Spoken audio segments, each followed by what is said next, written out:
સંતવાણી ભજન લોક ડાયરો દરેક વસ્તુ જ્યારે મિશ્રણ થાય છે ને ત્યારે મજા આવતી નથી.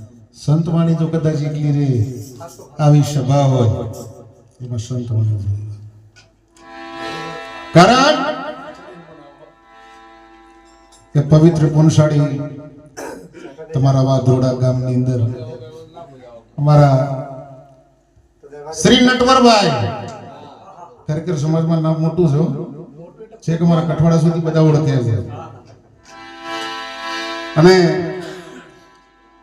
ખરેખર એમને પણ એમના બાબાને પણ ફોન આવ્યો હતો કે તમારે ખાસ આવવું પડશે. મેં કીધું વાંધો નહીં, અમારા ભાઈને ઘણા દિવસ થઈ ગયા છે એટલે હું જરૂર આવીશ. વાલા સદનો મિત્રો વડીલો અને અમારી ગત ગંગા એમાં લગભગ મારા ઘણા હમણાં એક ભાઈ હતા આપણા ચાંદખેડા વાળા. Audio video TV Gujarati film serial દરેક વસ્તુની અંદર જો પ્રેરણા મળી હોય તો આવા સાધુ સંતોના આશીર્વાદથી ઘણી મોજ કરી છે.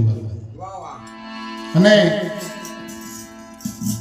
ખરેખર જોવા જઈએ તો આજનો આ દિવસ મકર સંક્રાંતિ પવિત્ર દિવસ, વર્ષનો પહેલો તહેવાર.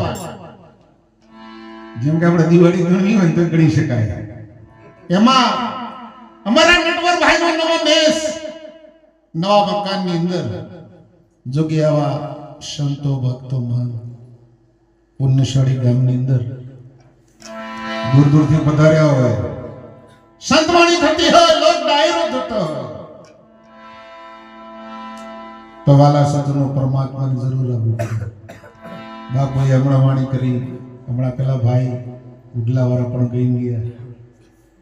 ખૂબ મજાની રામદેવ પીરની વાણી કરી. પણ રામદેવ પીરને આપણે એક કામ કરવાનું છે કે બાપા રણુજામાં હોય, પીપળી ધામમાં હોય કે અમારા અમદાવાદમાં મોટા ધામની અંદર જો બિરાજમાન હોય, ત્યાંથી આપણે આપણા વાધોડા ગામની અંદર ભાઈ મારા તબલાવાળા ભાઈ સજાગ થઈ જાવ.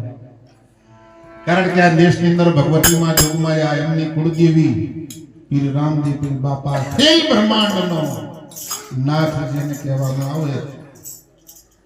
આજનું ભજન આપણે એટલા માટે રાખ્યું છે વાલા સજ્જનો મિત્રો કે નટવરભાઈના પરિવારને આ દેશની અંદર ખૂબ સુખ અને શાંતિ મળે. વાલા જય હો બોલો રામદેવ પીર મહારાજ.